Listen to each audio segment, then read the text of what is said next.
माझे डोकं रात ठेवून सांग. बा तू बस आधी बा. अरे असं का करतोयस तू? हे बघ मी बी एक माणूसच आहे. वो तो मला बी त्रास होतो ना. पण हेच माझं नशीब आहे आणि मी स्वीकारलं आहे ते. काय बा तू सांग ना मला, काय करू शकतोय आपण? काय हाय का आपल्या हातात? बर, आपल्या हातात काय नाही हे तर मान्य आहे ना, पण आदित्य बाबाच्या हातात तर आहे ना. मग ते गप्प का? अहिल्या मॅडमला का सांगत नाही ते? बा आदित्य सर आमच्या नात्याबद्दल देवी यांना कुठल्या क्षणी समज खरं सांगू शकतात. हा. अरे कसं कळत नाहीये तुला? आदित्य सरांनी जर का देवी यांना आमच्या नात्याबद्दल समज खरं सांगितलं ना तर त्या दोघं माय लेकरांचं नातं तुटलं. आणि मला नकोय ते बा. असं जर का झालं ना तर मी या विषयात कधी स्वतःला माफ नाही करू शकणार. वा. म्हणजे अजून पण समोरच्याचा विचार करायचा तुला, स्वतःबद्दल विचार कधी करणार पारू तू? म्हणजे आता इथून पुढचं आयुष्य तू कसं काढणार आहेस? उद्या आदित्य बाबांचं लगीन होणार, मग त्यांची बायको घरात येणार, त्यांच्या बायकोची सेवा सुद्धा तू मोलकरीण म्हणून करणार का? होय, मी करीन त्यांची सेवा. काय बोलते तू? अरे देवा, काय कसले दिवस दाखवतेत मी तुला सांगतो. बा तू बस, शांत बस. आपण उद्या सकाळी बोलूया या विषयावर. तू झोप आता. अरे सकाळी दुपारी काय नाही, झोप पण नाही. हिचं पोरीच्या आयुष्याची लागली वाट. सकाळी दुपारी काय सगळे बसवेत.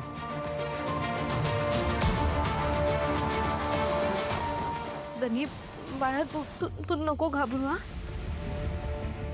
बाला काय बी नाही म्हणणार, समजा व्यवस्थित होईल. काय होणार नशिबात काय?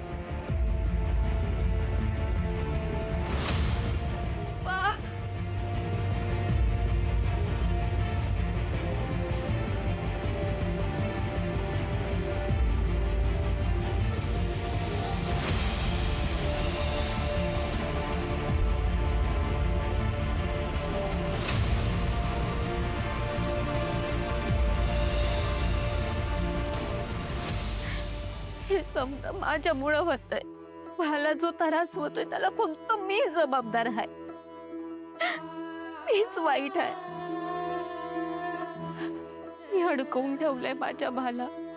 समद्यांना अडकवून ठेवलं आहे मी. भान मला तवा ईश दिलं होतं, तवाच मी मेले असते ना तर लई बरं झालं असतं. मी समजे सुटले तरी असते. भालाच नाही तर मी समद्यांना अडकवलं आहे. देवी यांनी त्यांच्या पसंतीची मुलगी आदित्य सरांसाठी आणली असती तर किती बरं झालं असतं. नाही तर आदित्य सर तरी सुखात राहिले असते. पारू, आप्पासाहेब,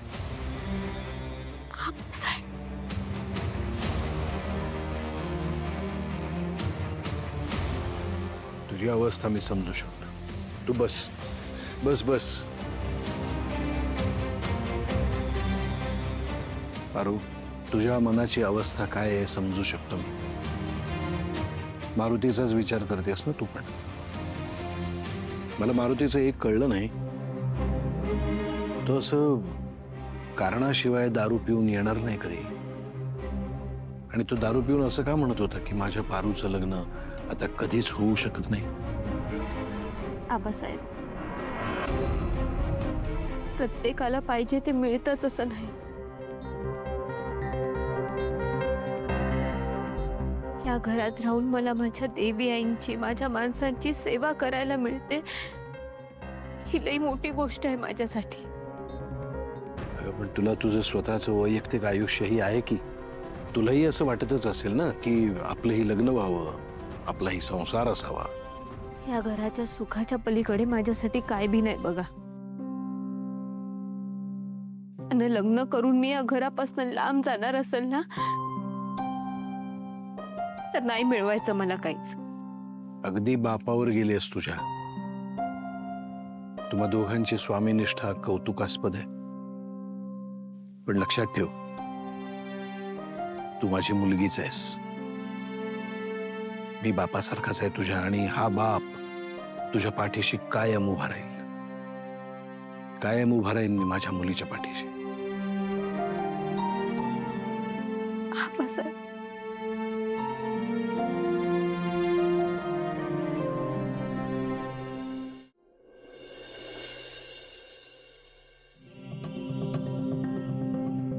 आईला एवढा राग चांगला नाहीये ग.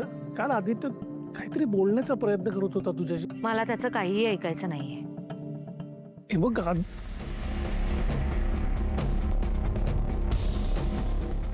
आई, गुड मॉर्निंग.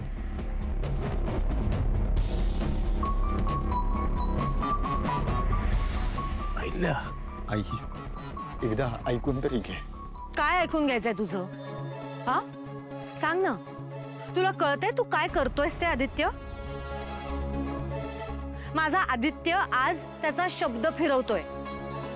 आपलं ठरलं होतं ना की तुझी बायको ही माझ्या पसंतीची असेल म्हणून, आणि म्हणूनच सया दादा आणि मी पारखून त्या साजिरीची निवड केली ना तुझ्यासाठी. मग आता तुला तिच्याशी लग्न करायला काय प्रॉब्लेम आहे? तुला आवडली नाहीये का ती मुलगी? आई, आई तुला कालपासून हेच सांगण्याचा प्रयत्न करतोय की साजिरी खरंच चांगली मुलगी आहे. फक्त मी तिला त्या दृष्टीने खरंच बघितलं नाहीये. आणि मला सांगा, आता मी जर तिला त्या दृष्टीने कधी बघितलंच नसेल तर मी तिला माझी बायको म्हणून आयुष्यभरासाठी. अरे आदित्य,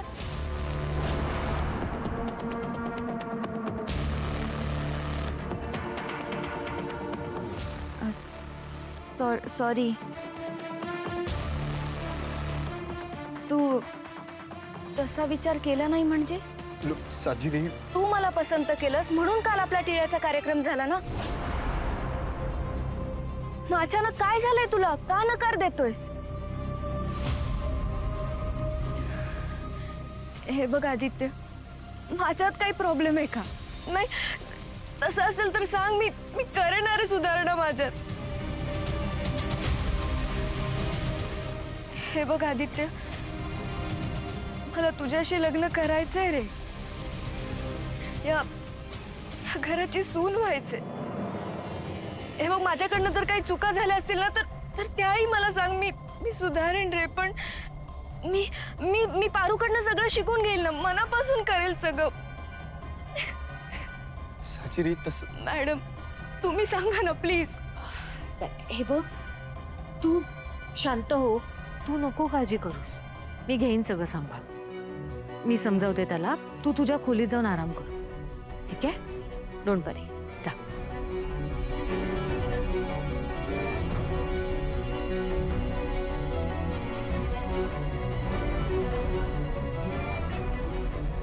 बघितलंस? आई, त्या मुलीच्या डोळ्यातले अश्रू बघितलेस? हे बघ. काय झालंय काय तुला? मी तुला काल सुद्धा हेच समजावण्याचा प्रयत्न करत होते. हे बघ, मला मान्य आहे की माझी निवड याआधी फसली आहे, पण म्हणून आता तुझा माझ्या निवडीवर विश्वासच राहिलेला नाहीये का? मी पुन्हा एकदा तीच चूक करेन असं वाटतंय का तुला? साजिरीशी लग्न न करण्याचं कारण तुला आत्ताच्या आत्ता द्यावं लागेल आदित्य. बोल. अहिल्या, काय झालंय? दादा बघ ना, आदित्य साजिरीशी लग्न नाही करणार असं म्हणतोय. काय? बस झालं आता. मी अहिल्यादेवी किर्लोस्कर म्हणून कित्येकांच्या आयुष्याचे निर्णय घेते, न्याय करते, पण तिच्या स्वतःच्याच घरात तिच्या शब्दाला काडी मात्र किंमत नाहीये. श्रीकांत, माझ्याच मुलांना माझ्या शब्दाचं महत्व राहिलेलं नसेल तर मी या घरात राहून काय करू? आईला आई, अहिल्या, असा टोकाचा विचार करू नकोस. मी आदित्यशी बोलतो जरा आणि मग आपण बघू. हा, ये आदित्य, चल.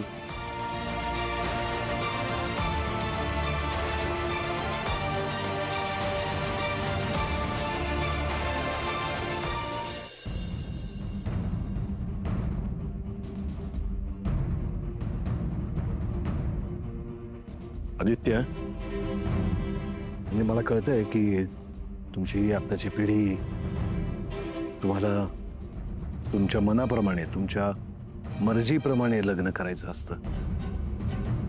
पण तू असा प्रेमात बिमात पडणारा मुलगा वाटत नाहीस, कारण तुझ्या आईवरती अजूनही पूर्ण विश्वास आहे. आणि म्हणून मी आणि अहिल्याने तुझ्यासाठी साजिरी पसंत केली. पण मला सांग, खरं खरं सांग, असं तर नाही ना की तू कोणाच्या प्रेमात बिमात पडलायस आणि अहिल्याला सांगितलं नाहीस?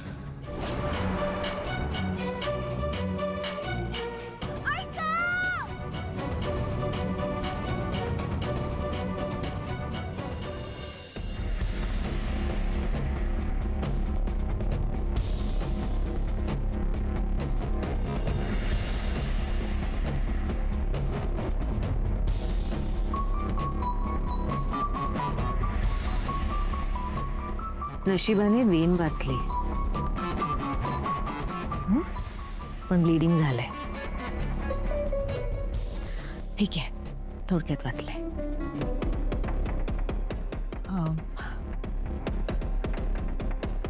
सर्जरीला आता बरं वाटतंय, तर मला असं वाटतं तुम्ही सगळ्यांनी आपापल्या कामाला जा.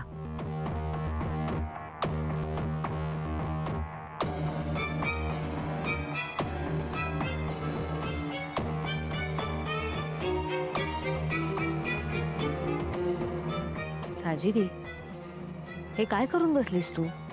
हं? काही झालं असतं तुला मग? माझंच चुकलं. आदित्यसाठी तुझ्यासारखी कमकुवत मुलगी निवडली मी. अगं, एवढुशावरून तू आत्महत्या करायला निघालीस, मग किर्लोस्कर साम्राज्य कसं सांभाळशील? हा एवढा मोठा डोलारा सांभाळताना खूप अडचणी येतात आणि त्याला धीराने तोंड द्यावं लागतं. खूप स्ट्रेस असतो. पण मला नाही वाटत की तुझ्यात हे सगळं सांभाळण्याची क्वालिटी आहे. त्यामुळे आदित्य आणि तुझ्या लग्नाबद्दल मला विचार करायला हवा. मी ताबडतोब तुझ्या आईवडिलांना बोलवून घेते. आजच तू त्यांच्यासोबत घरी जा.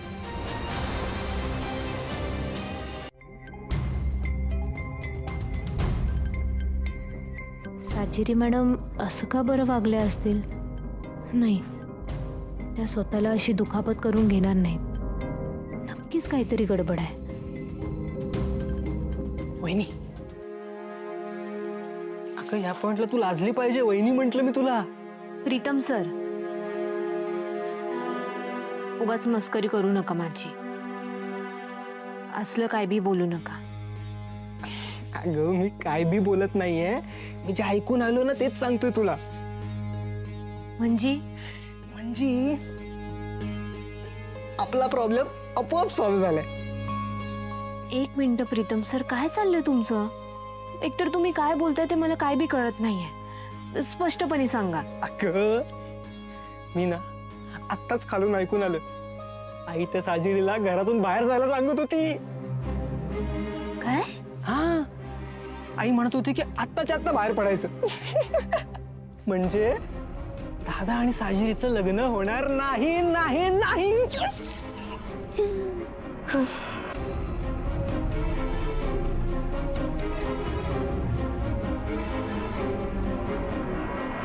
काय आनंद नाही झाला का तुला? नाही राहायचं का दादा बरोबर? नाही नाही, तसं नाही. मग पण तुम्ही जे काय बी बोलताय ना ते पटत नाही मला. म्हणजे ना, मला असं वाटतं की कुठेतरी पाणी मुरतंय. अगं पारू, मी खोटं का बोलेन तुझ्याशी? हे बघ, मी जे ऐकून आलो ना तेच सांगतोय तुला. तुझ्या आणि दादाच्या नात्याची शपथ. बस. खरंच?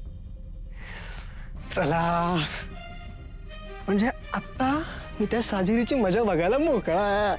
आलोच हं. आईने बोलवलं खाली सगळ्यांना. प्रीतम सर,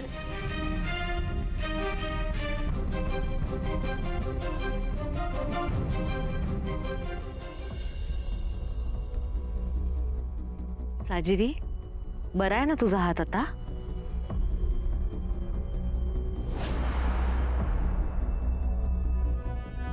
दिशा, साजिरीसाठी कॉफी बनवणार.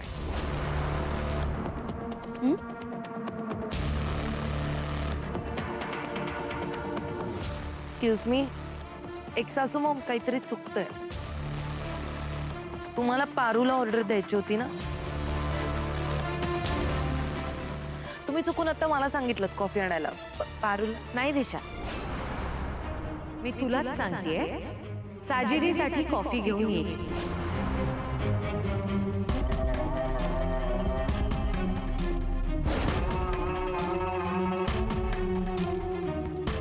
एक सासू मॉम या घरची सून आहे, मोलकरीण नाही. आणि ही काय ही नोकर ही इथेच तर थांबली आहे. ए, बहिरी झालीयस का? तुला ऐकू नाही आलं? एक सासू मॉमने सांगितलंय साजिरीसाठी जाऊन कॉफी आणायची. जाण. पारू थांब. दिशा, साजिरीसाठी कॉफी तर तूच घेऊन येणार आहेस. सकाळी सकाळी तिच्या खोलीत कॉफी घेऊन जाता येते ना? मग आता काय प्रॉब्लेम आहे?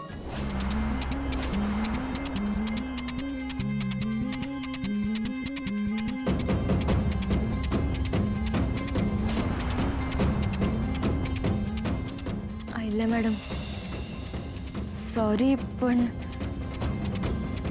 जी चूक मी केलीच नाहीये ती चूक मी कबूल कशी करू? अहो, मी आजच्या काळातली मुलगी आहे. एखाद्या मुलाने लग्नाला नकार दिला तर मी असं जीवाचं बरं वाईट का करेन? आणि मला माझ्यासाठी माझे आईवडील सगळ्यात जास्त महत्वाचे. मी त्यांना दुःख होईल असं काही वागू शकत नाही. अगं, पण मग हे कसं कापलं गेलं? दिशा कॉफी घेऊन आल्या होत्या माझ्या रूममध्ये. त्यांनी तो कॉफीचा मग फोडला आणि माझे नस कापण्याचा प्रयत्न केला. काय?